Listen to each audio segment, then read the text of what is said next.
Removing the front door panel on these Ford Super Duty trucks requires a careful process to avoid damage. The panel is secured by plastic clips, hidden screws, and wiring connections.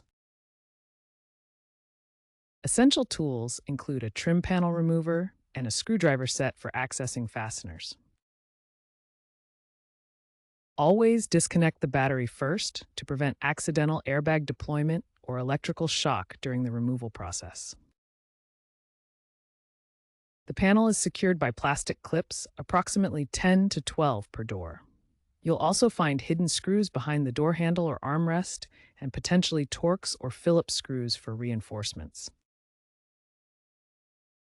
You'll need to disconnect wiring harnesses for power windows, mirrors, locks, and speakers. Label connectors with tape to avoid mismatches during reassembly. Note that F-450 and F-550 models may have heavier duty reinforcements.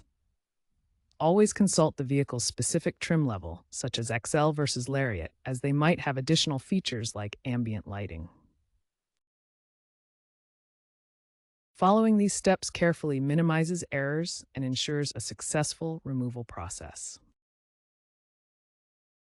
First, open the door and remove the mirror sail panel if equipped by carefully prying the clips. Next, pry off the door handle bezel to access any hidden screws. Gently pry the panel away from the door frame, releasing the clips while supporting the panel. Once loose, disconnect all electrical connectors and fully remove the panel. Labeling the connectors with electrical tape before disconnecting can prevent reassembly errors. Reinstallation is the reverse of the removal process, ensuring that all clips snap securely back into place. Key considerations: DIY repairs are common, but improper prying can cause damage. Use a heat gun to soften clips and prevent breakage. Replace broken clips for secure fit. Always double-check wiring and components after reassembly.